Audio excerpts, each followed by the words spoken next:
Hello बच्चों, मैं आज रेगुलेशन नंबर 8 सीएमआर का रेगुलेशन नंबर 8 आप सभी को बताने जा रहा हूं। यह रेगुलेशन अपने आप में बहुत ही इंपॉर्टेंट है। अगर वो देखा जाए एग्जाम्स पॉइंट ऑफ व्यू से, अगर आप लोग ओवरमैन का एग्जाम्स देंगे या कोई भी एग्जाम्स पॉइंट ऑफ व्यू से देखा जाए तो आपका इस रेगुलेशन से एक क्वेश्चंस रहेंगे ही रहेंगे। अदर देन एग्जाम्स जो भी वर्क कर रहे हैं तो ये रेगुलेशन जानना अत्यंत ही इंपॉर्टेंट है। तो इस रेगुलेशंस के टाइटल से ही आपका मतलब ये टाइटल से ही आपको क्लियर हो जाना चाहिए कि एक्चुअली में ये रेगुलेशन बहुत ही इंपॉर्टेंट है।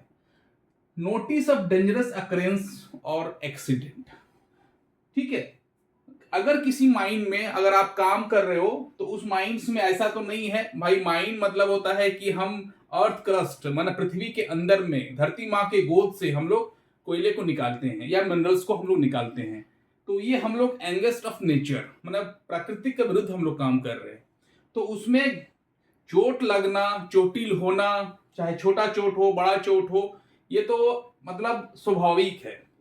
तो अगर ये चोट लगता है माना या कोई डेंजरस अक्रेंस, कोई भी मतलब ऐसा मतलब खतरनाक कोई घटना घटता है या कोई एक्सीडेंट होता है जिसमें पर्सन या तो डेथ कर जाता है या तो पर्सन को चोट लग जाता है या लॉस ऑफ मतलब लॉस ऑफ लाइफ या कोई सीरियस बॉडली इंजरी होता है या माइनर इंजरी होता है।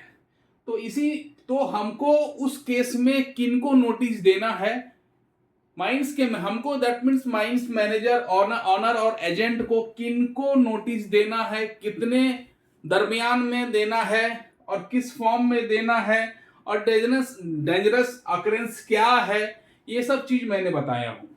तो इसी का सब रेगुलेशन नंबर 1 बोलता है व्हेन अकर्स इन और अबाउट ए माइन, ठीक है। तो किसी माइन में अगर ये होता है, क्या होता है, loss of life.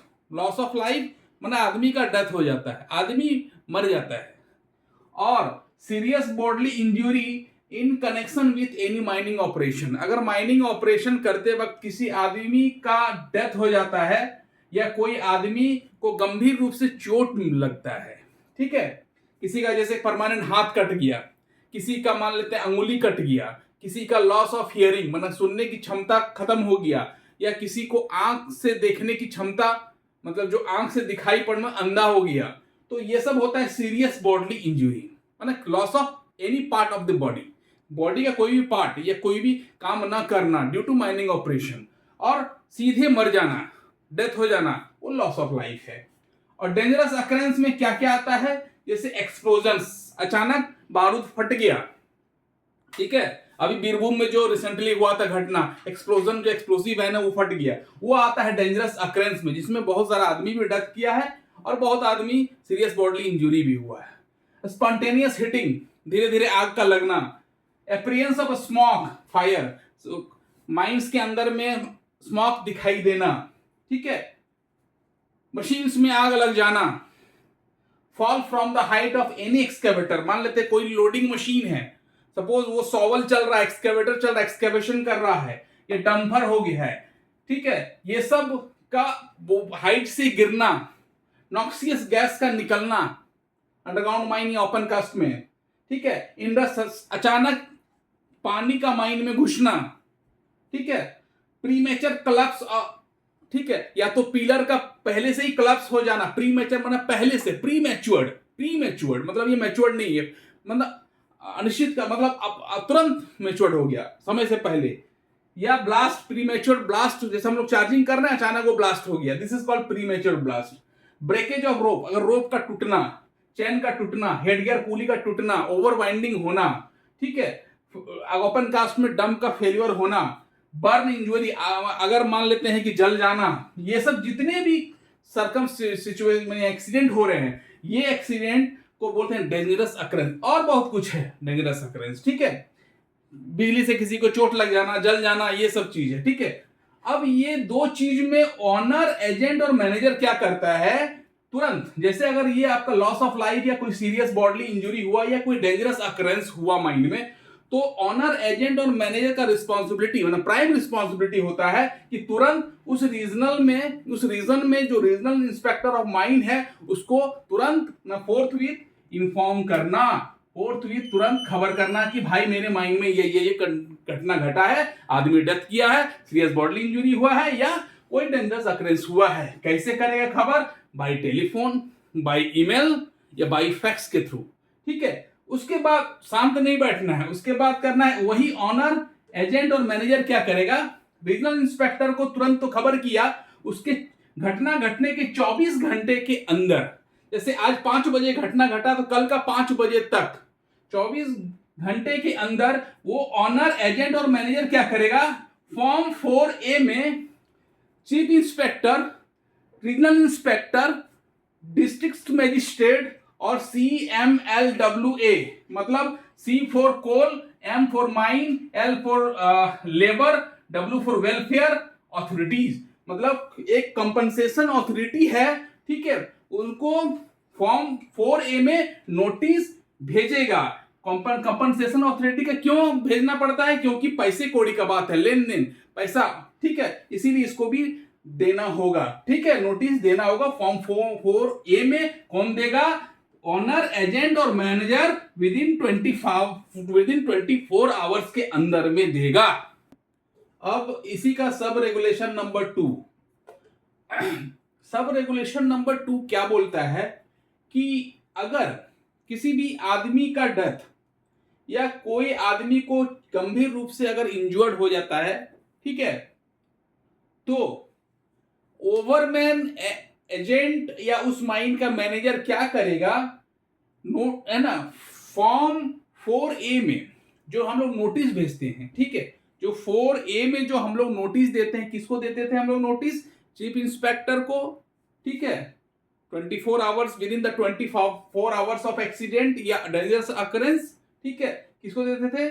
Chief inspector को, रीजनल इंस्पेक्टर को, DM को और CMLWA को। ठीक है, अब उसका जो नोटिस का एक कॉपी जो है वो ऑनर एजेंट और मैनेजर क्या करेगा, नोटिस बोर्ड में, ठीक है, माइंस के नोटिस बोर्ड में जो नोटिस दिया था, ठीक है, जो नोटिस दिया था, जो भी घटना घटा या कोई भी डेंजरस अकरेंस हुआ या कोई आदमी डेथ हुआ, कोई भी आदमी सीरियस बॉडली इंजर्ड हुआ, तो उस नोटिस का कॉपी को नोटिस बोर्ड में कम से कम 14 दिन तक ऑनर एजेंट या मैनेजर चिपका के रखेगा या एग्जिबिट करेगा। वहां पे नोटिस बोर्ड में चिपकाया हुआ एग्जिबिट करेगा, कम से कम 14 दिन तक वहां उस नोटिस बोर्ड में उस नोटिस की कॉपी को रखेगा। ठीक है, कौन रखेगा? ऑनर एजेंट और मैनेजर उसको रखेगा या एग्जिबिट करेगा उस ऑफिस के नोटिस बोर्ड में। अब इसका सब रेगुलेशन नंबर 3 क्या बोलता है? अगर माइन में अगर कोई इंसिडेंट होता है जिसमें आदमी की मृत्यु हो जाती है या डेथ हो जाता है या सीरियस बॉडली इंजरी हो जाता है due to electrical energy, suppose spark हुआ या कोई ट्रांसफार्मर में आग लग गया या कुछ भी हुआ, ड्यू टू इलेक्ट्रिकल एनर्जी के कारण अगर किसी भी आदमी की मृत्यु हो जाती है या कोई आदमी गंभीर रूप से चोटिल हो जाता है, तो उस माइन का जो ऑनर एजेंट और मैनेजर तुरंत क्या करेगा? IM inspector of mines of electrical, inspector of mines, जो इलेक्ट्रिकल डिपार्टमेंट के जो इलेक्ट्रिकल इंस्पेक्टर ऑफ माइंस जो है उनको तुरंत खबर करेगा। अब इसी का सब रेगुलेशन नंबर 4, सपोज किसी भी आदमी को चोट लगा, सीरियस बॉडली इंजरी हुआ, हॉस्पिटलाइज्ड हुआ और उस आदमी से उस इंजरी से उस आदमी की मृत्यु हो गई।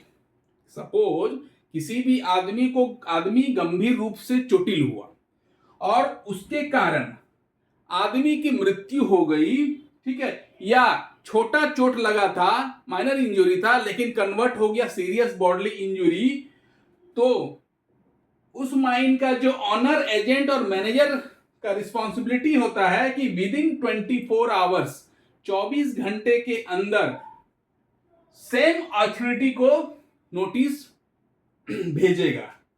ठीक है, क्या भेजेगा, कौन कौन को, सीआईएम को भेजेगा, डीएम को भेजेगा, रीजनल इंस्पेक्टर को भेजेगा, और CMLWA coal mine labour welfare authority को नोटिस भेजेगा। अब सब रेगुलेशन नंबर 5। अब जैसे कोई आदमी, जो आदमी किल्ड हुआ माने डेथ कर गया, या जो आदमी इंजर्ड हुआ माने घायल हुआ, तो उस आदमी का डिटेल्स भी हमको चीफ इंस्पेक्टर को देना होगा। ठीक है, जो आदमी डेथ कर गया उस आदमी का नाम, पता, हाइट, क्या कर रहा था, क्या डिजिग्नेशन था, या जो आदमी इंजर्ड हुआ, चोटिल हुआ या चोट लगा, उसका नाम, पता, ठीक है, एड्रेस वही पता। उसके बाद फिर आपका उसकी हाइट कितनी है और डिजिग्नेशन क्या है, क्या कर रहा था, क्यों चोट लगा। ठीक है, तो इस टाइप का जो डिटेल्स है वो फॉर्म 4B में उस माइंस के ऑनर, एजेंट और मैनेजर, ऑनर, एजेंट और मैनेजर क्या करेगा, फॉर्म 4B में चीफ इंस्पेक्टर ऑफ माइंस को 7 दिन के अंदर, जिस दिन डेथ करता है उसके 7 दिन के अंदर, या कोई चोट लगता है तो उसके 7 दिन के अंदर 4B में नोटिस भेजेगा। Details of killed person and injured person, ये 4B में नोटिस देंगे 7 दिन के अंदर चीफ इंस्पेक्टर ऑफ माइंस को। अब इसी का केस नंबर 2,